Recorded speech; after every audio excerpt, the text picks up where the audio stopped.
2 বছর যেন পূর্ণ হয়ে থাকে, 2 বছর পূর্ণ হয়ে 3য় বছরে পড়বে আপনার গরুর কুরবানি। ওইরকমই মানুষের হুকুম। ছাগলের হুকুম হয়েছে 2 লাখ। যদি কারোর নিজের পালিত ছাগল থাকে আর তার ছাগলটা যদি 12 মাস পেরিয়ে গিয়ে 13 মাসে পড়ে যায়, 1 বছর পূর্ণ হয়ে যায়, তাহলে তার কুরবানি হয়ে যাবে। কুরবানি এবার আমরা করব। কুরবানি করার জন্য একটা জিনিস সবসময় মাথায় রাখবেন, যে আমরা কুরবানি করছি ঠিক, কিন্তু কুরবানি করার পরে রক্তটা, কুরবানি করার হাড্ডিগুলো, মাথা, এই সব জিনিসগুলো সুরক্ষিত করি না। এগুলো জিনিস আপনাকে মাটিতে বেশি করে গেড়ে দিতে হবে, দফন করে দিতে হবে, দফন করে দিতে হবে। কারণ যেই দেশে আমরা বসবাস করছি, এখানে অনেক লোকেরা আছে যারা হয়তো জবাই করে না, তারা কুরবানি করে না, তারা গরুর গোশত খায় না, তারা এগুলোকে খারাপ মনে করে। তাই আমাদের প্রত্যেকেরই কর্তব্য নিজে কুরবানি করব। কুরবানির আবর্জনা যেগুলো জিনিস, ফালতু জিনিস, এগুলোকে আমরা দফন করে দেব। কুরবানির মাংস আমরা করি কি, বিতরণ করতে গিয়ে ওই থালাতে করে কিংবা সাদা প্লাস্টিকে করে এখানে ওখানে না, আপনি এটাকে যেখানে যাকে দেবেন ঢেকে নিয়ে যাবেন, প্রকাশ্য না, যেন দেখতে না পাওয়া যায়। কালো প্লাস্টিক আছে, থালাতে দেবেন, থালা ঢেকে নিয়ে যাবেন। আপনি বাসনে নিয়ে যাবেন, বাসন ঢেকে নিয়ে যাবেন। প্রকাশ্য ভাবে এইভাবে করতে হবে না। এটা হলো কুরবানির জানোয়ার এবং কুরবানি করার হুকুম। হুকুমটা হচ্ছে সুন্নাতে মুআক্কাদা, কিন্তু অনেক উলামারা কুরবানির ফজিলত এত বেশি, কুরবানির ফজিলত এত বেশি, এই ফজিলতের দিকে দেখতে গিয়ে বলেছেন কুরবানি করাটা ওয়াজিব, কুরবানি করাটা ওয়াজিব, কিন্তু কুরবানি করাটা হচ্ছে সুন্নাতে মুআক্কাদা, এর ফজিলত অনেক বেশি। আপনি যে কুরবানি করবেন, এই কুরবানির জানোয়ারের রক্ত, কুরবানি করা জানোয়ারের আপনার চুল, মনি, সব কিছু আল্লাহর কাছে পৌঁছে যাবে, আল্লাহর কাছে পৌঁছবে। আল্লাহ তাআলা বলেছেন, লা ইয়ানালাল্লাহু লুহুমহা ওয়ালা দিমাউহা ওয়ালাকিন ইয়ানালুহু তাকওয়া মিনকুম। আল্লাহর কাছে রক্ত মাংস কিছু পৌঁছে না, রক্ত মাংস কিছু পৌঁছে না। আল্লাহর কাছে তোমার তাকওয়া, নিয়ত, আমাদের নিয়ত হবে আল্লাহর নবী ইব্রাহিম আলাইহিস সালামের সুন্নতকে জিন্দা করা এবং আল্লাহর নৈকট্য অর্জন করা, নৈকট্য অর্জন করা। এটা আমাদের নিয়ত করতে হবে কুরবানি করা। কুরবানি করার সময় আজ থেকে নিয়ে অর্থাৎ নামাজের পর থেকে নিয়ে, ঈদের নামাজের পর থেকে নিয়ে আইয়ামে তাশরিকের শেষ পর্যন্ত, অর্থাৎ 13 তারিখ পর্যন্ত আপনি কুরবানি করতে পারেন। কুরবানি করা আপনার জন্য জায়েজ আছে, আমাদের জন্য জায়েজ আছে। কুরবানি করার জন্য আমাদের জানোয়ারগুলোকে এক দোষ মুক্ত হতে হবে, প্রকাশ্য ন্যাংরা না হয়, প্রকাশ্য কানা না হয় এবং প্রকাশ্য আপনার বুড়া না হয় কিংবা অসুস্থ না হয় এবং এরকম দুর্বল না হয়, যার শরীরে মাংস নেই, এরকম যেন না হয়, এরকম যেন কুরবানির জানোয়ারটা না হয়। কুরবানি আমরা করে কুরবানির মাংসটা আল্লাহ তাআলা, আল্লাহ নবী সাল্লাল্লাহু আলাইহি ওয়াসাল্লাম বলেছেন এবং কোরআনে আল্লাহ তাআলা বলেন, কুলু ওয়াতইমু, কুলু ওয়াতইমু।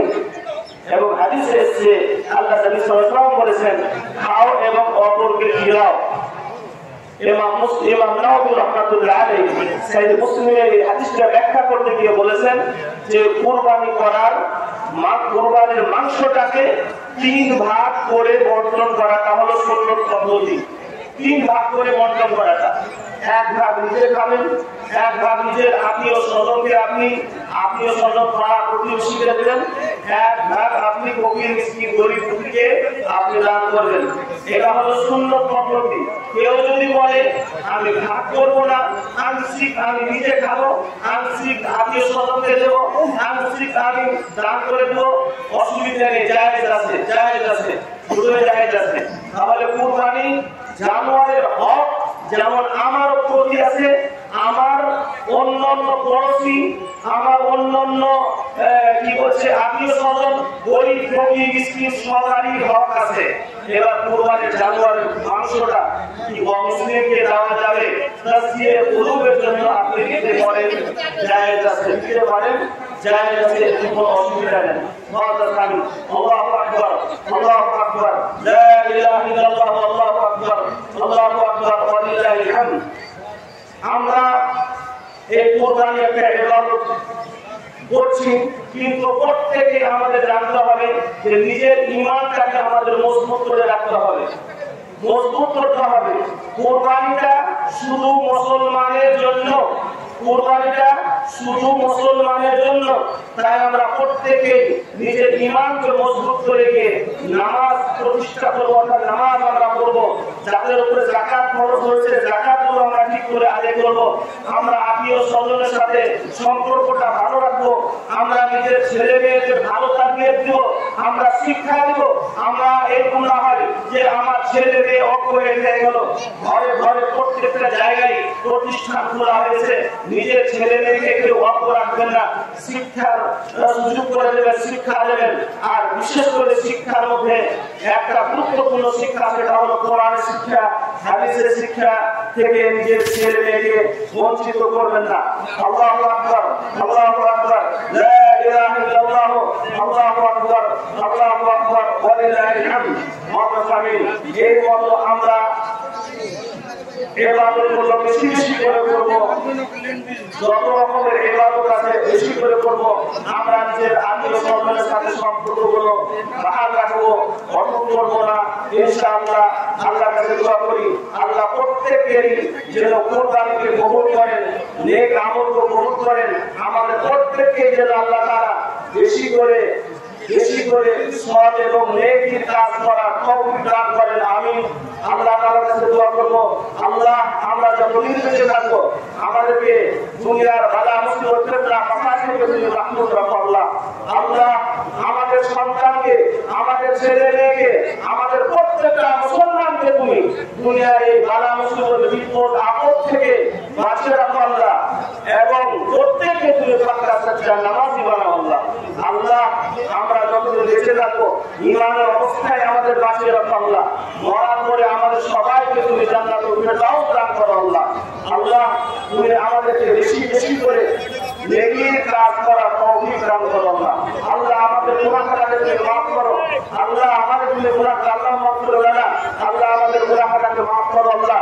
আল্লাহ আমাদের মাঝে থেকে অনেক লোকেরা দুনিয়া ছেড়ে চলে গেছে আল্লাহ, তাদেরকে তুমি কবরের আযাব, জাহান্নামের আযাব থেকে মুক্তি দান করো আল্লাহ। আল্লাহ আমাদের মাঝে থেকে, আমাদের মধ্যে থেকে অনেক লোকেরা অসুস্থ, তাদেরকে তুমি সুস্থতা দান করো আল্লাহ। আল্লাহুম্মা রাব্বানা আতিনা মিনাশ